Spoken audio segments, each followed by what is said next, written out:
Baik, saya pembuka dulu ya. Bagaimana jika satu-satu yang permanen di kehidupan adalah perubahan itu sendiri? Perkenalkan, nama saya Rahmat. Di acara 20 menit menuju kebebasan, 20 minutes of freedom, kita akan ngobrol dengan teman-teman yang bersedia untuk ngobrol bareng bersama, berkembang bersama, yang target jangka pendeknya adalah untuk semakin mengenal diri sendiri. Dan disclaimer, kita tidak bergerak dari sisi terapi, kita juga tidak bergerak dari sisi menyembuhkan, karena menurut point of view berkembang bersama tidak ada yang salah dengan kita. Kita hanya berbeda saja. Yang sedang menguasai kita hanyalah cara pandang yang sudah tidak lagi relevan, sehingga ketika kita bersedia untuk melepas cara pandang tersebut, biasanya perubahan akan lebih mudah untuk kita alami. Baik, malam ini saya ditemani oleh Ike ya, saya manggilnya. Ya, iya Baik, Pak. ya. Baik, Malam Pak Rahmat. selamat malam Ika. Apa yang ingin kita shifting energinya malam ini? Hmm, ini Pak Rahmat, suara saya cukup terdengar Pak. Cukup, cukup. Ya, baik, terima kasih. Assalamualaikum warahmatullahi wabarakatuh. Ini Pak Rahmat yang sejak saya kehilangan suami yang Ya, kemarin, hmm, beliau meninggal di akhir Desember ya. dan eh, itu meninggalnya karena dengan saya Pak, jadi saya tahu sendiri gitu. Hmm, Yang sebelumnya kalau saya mendengar ada berita orang meninggal gitu, teman atau orang tua teman, saya selalu bilang iya karena Tuhan lebih sayang gitu dan eh, semoga beliau husnul khotimah dengan damai. Tetapi yang saya alami sendiri karena baru pertama kali ini Pak, saya melihat sendiri dan eh, mengalami sendiri menghadapi orang yang terdekat dengan saya, em, beliau meninggal tanpa sakit sebelumnya, Pak. ya, Dan apalagi di momen yang hari itu yang sebenarnya hari untuk lamaran putri kami, Pak, gitu. ya, Jadi saya sangat kaget gitu, Pak, kaget dan em, beberapa hari yang lalu. Sampai saat ini mungkin saya sudah agak lebih lebih bisa menerima gitu dibanding yang hari-hari kemarin. ya, Sempat ada pertanyaan, kenapa gitu Pak? Kenapa ya gitu? ya. Kemudian em, di hari Seninnya, boleh saya cerita ya Pak Rahmat? Moga, moga, silakan, silakan. Hari Seninnya itu beliau kedatangan temannya dari kantor gitu, dan saya saat itu masih di kantor. Saya Ya, pulang kerja, ketemu di rumah itu. Saya lihat ada durian, durian sama, padahal beliau punya tensi, punya riwayat tensi tinggi. ya, Ada biasanya beliau tuh cerita ke saya Pak gitu, kalau ada temen atau apa. Tapi itu nggak cerita. Tahu-tahu saya taunya pulang ke rumah kok ada kulit durian agak banyak. Kemudian ada kayak saya bau alkohol gitu Pak. hmm, hmm, Kemudian hmm. saya agak marah juga gitu. Ya, Ini siapa yang ke sini? Dia bilang temennya bawa gitu. Temennya yang bawa. Nah, kemudian kan saya ngambek, Pak, marah gitu. iya, iya, iya, Marah dan hari Selasanya saya nggak sekamar, nggak mau tidur sekamar gitu karena kok ayah gitu gitu. Saya tuh perasaan gitu kan. Terus perasaan saya bilang kok nggak minta maaf ke saya juga gitu. ya, Nggak minta maaf ke saya.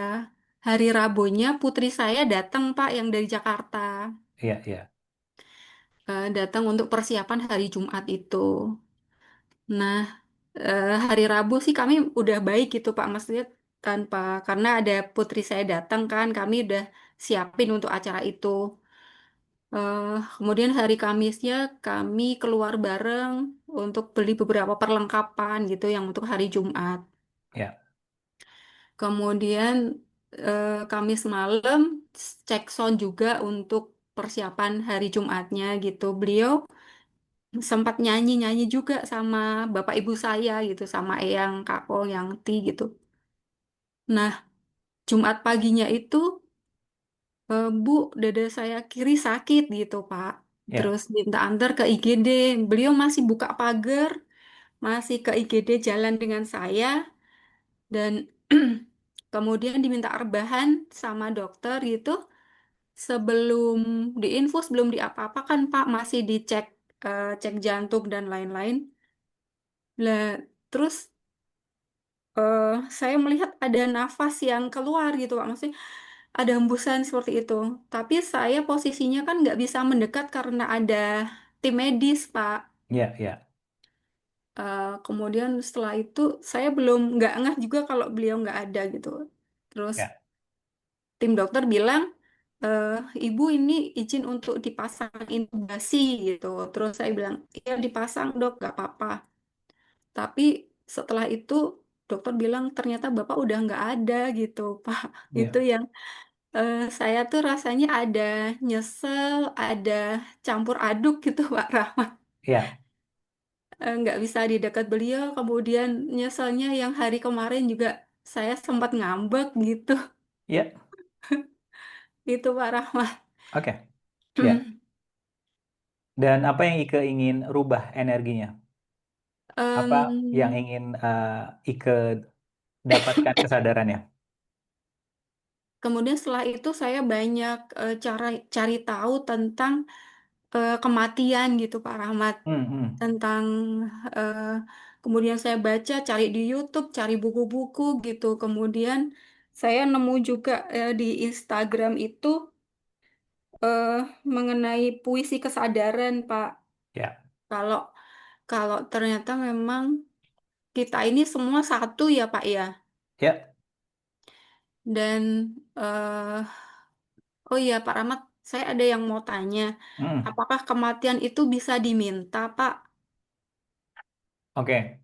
Kalau kematian dari berkembang bersama sendiri, cara pandangnya adalah kematian kita itu setiap saat.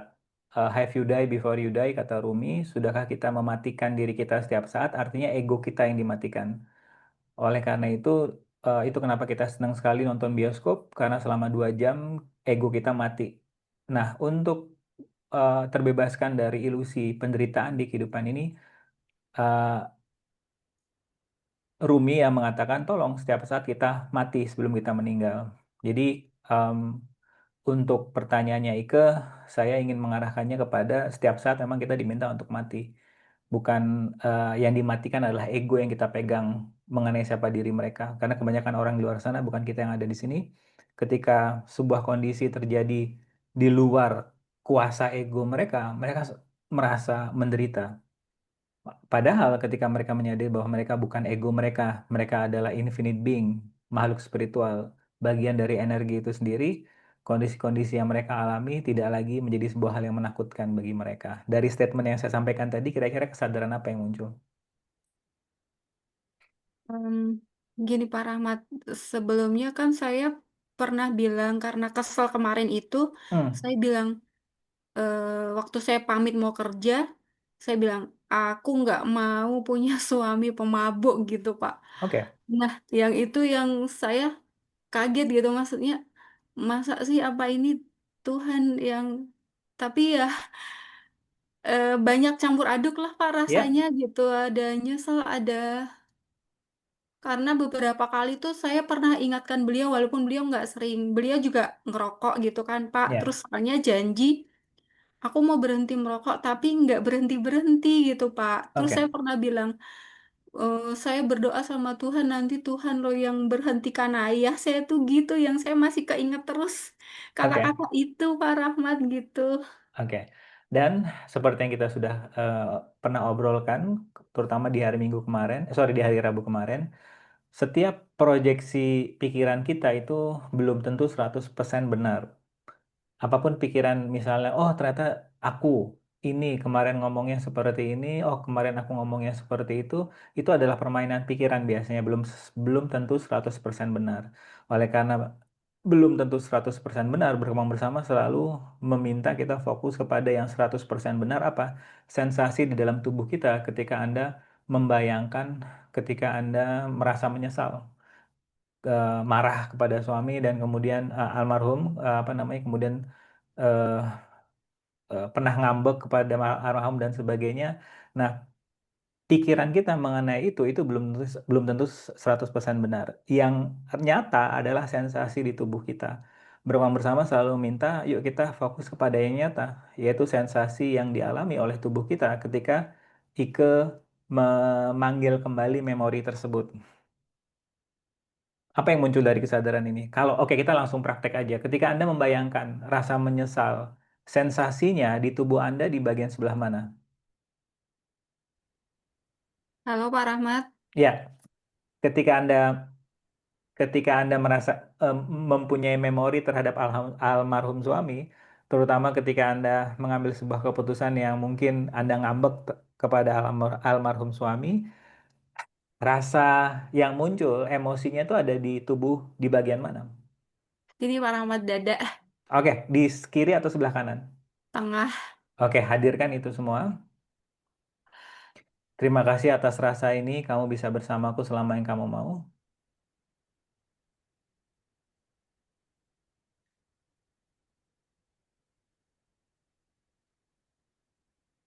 Ada warnanya atau hitam putih? Em, ada ini rasa kayak deg-degannya tuh masih ada gitu Pak Rahmat. Oke, oke, hadirkan terus, hadirkan terus.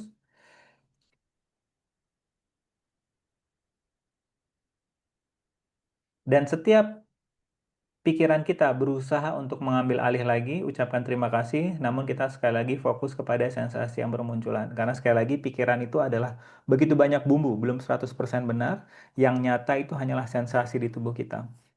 Dan dari penelitian ditemukan gelombang elektromagnetik dari tubuh kita pancarannya 65 kali lebih kuat dibandingkan pancaran elektromagnetik dari kepala kita. Artinya, sensasi di tubuh itu lebih banyak menguasai informasi yang akan kita berikan di kepala. Jadi untuk mengubah kondisi stres, tertekan, itu bukan pikirannya yang dirubah, karena dia hanya 20% memberikan informasi ke tubuh. Melainkan informasi itu dari tubuh kita kepada kepala. Untuk Anda merasa tenang di tengah kekhawatiran, shock, dan mungkin ada acara sebentar lagi anak yang perlu Anda apa namanya laksanakan, Anda perlu fokus di sana. Cara termudahnya adalah tenangkan dulu tubuh Anda, bukan mencari afirmasi positif, bukan mencari reframe positif, bukan mencari pikiran positif, tapi Anda mengamankan nervous system Anda di tubuh Anda. Dengan cara apa? Hadirkan semua rasa tidak nyaman tersebut. Apa yang muncul di sini kesadarannya?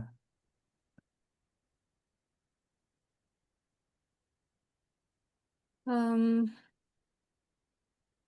Iya, rasa itu bisa semakin agak, maksudnya detak detaknya udah agak semakin melambat gitu Pak Rahmat. Ya, Kemudian em, melepaskan, iya saya terus belajar untuk bisa melepaskan dan mengikhlaskan beliau. ya. Dan untuk menyeimbangkan itu, tolong terima juga, hadirkan juga keinginan Anda untuk tidak melepaskan dan tidak ikhlas. Iya, Tolong hadirkan itu. Karena iya Pak. kebanyakan orang berusaha untuk buru-buru melepas sesuatu yang belum siap untuk dilepas. Jadi, tolong hadirkan terima kasih sisiku yang sangat-sangat tahu pentingnya mengikhlaskan sesuatu. Aku sangat menghargai sisiku yang itu. Dan aku juga menghargai sisiku yang masih belum ikhlas dan belum ingin melepas. Hadirkan itu semua. Iya Pak. Oke, apa yang muncul lagi, silakan.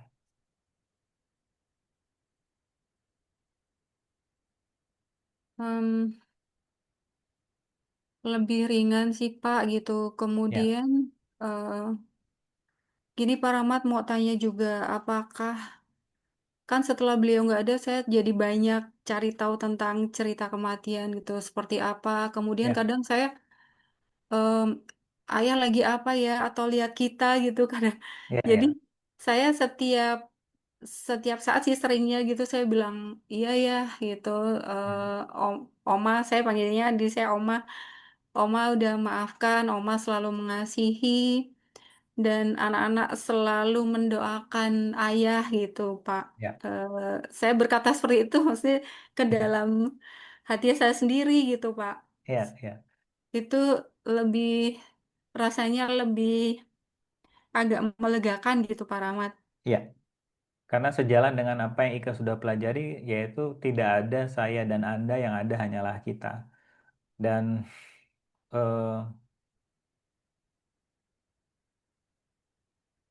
ada satu pertanyaan, mohon maaf kalau ini terlalu terlalu dini untuk ditanyakan, tapi kira-kira dari semua yang sedang Anda alami sekarang, kira-kira apa yang sedang berkontribusi buat perjalanan kesadaran Ike sendiri?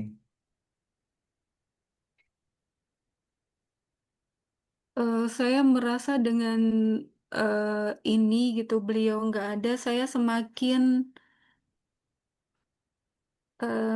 bersemangat gitu untuk banyak belajar mengenai kesadaran gitu Pak Rahmat. Ya, ya, Eh, ya semakin semangat untuk oh iya gitu bahwa eh, kita di sini ini setiap manusia adalah percikannya ruhnya Tuhan untuk mengalami experience yang beda-beda gitu. Satu orang dan satu lainnya nggak sama dan ya iya saya semakin bisa paham iya ini semua ternyata filmnya Tuhan gitu, Pak. ya, ya, Iya, ya. Wow, oke. karena saya juga ini pengalaman yang saya melihat langsung gitu, Pak. Ya, Yang kemarin-kemarin saya cuman bisa ngomong tapi nggak ngerasain sendiri. ya.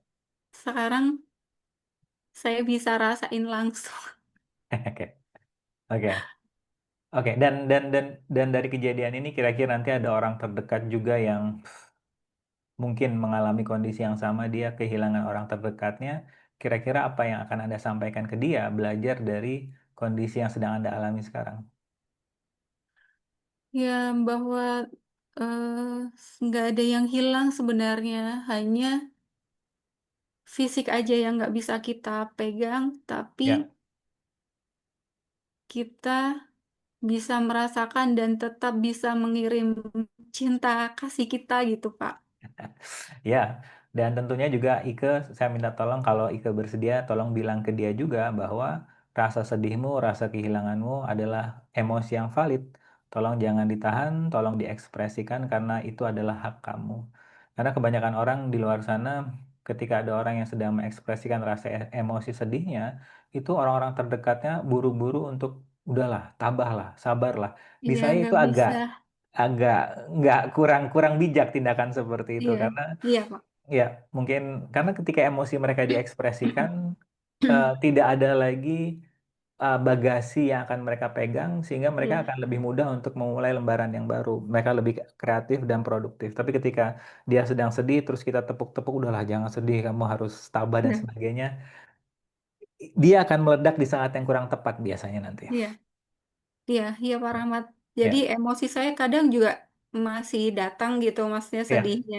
Cuman ya nggak sesering yang kemarin. Cuman saya juga paham, sudah belajar dengan Pak Rahmat juga bahwa iya saya harus nggak apa-apa gitu. Maksudnya saya ngumpet untuk nangis dulu, misal di ya, kantor itu saya ya, pergi ke musola dulu atau ke iya, toilet keren. dulu gitu.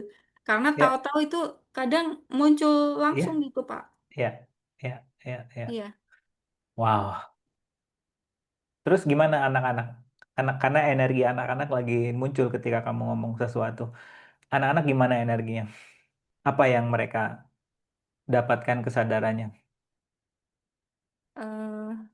Iya, malah si kecil tuh cerita eh, beberapa hari yang lalu pernah mimpi ketemu ayah gitu 3 kali. Terus Ya, saya saya malah kok gue belum ditemuin ayah ya saya gitu gitu Pak. Terus nggak apa-apa ya sudah baik Bu gitu, udah baik gitu ya, Pak. ya. Anak pertama gimana? Gimana komunikasinya dengan Ika?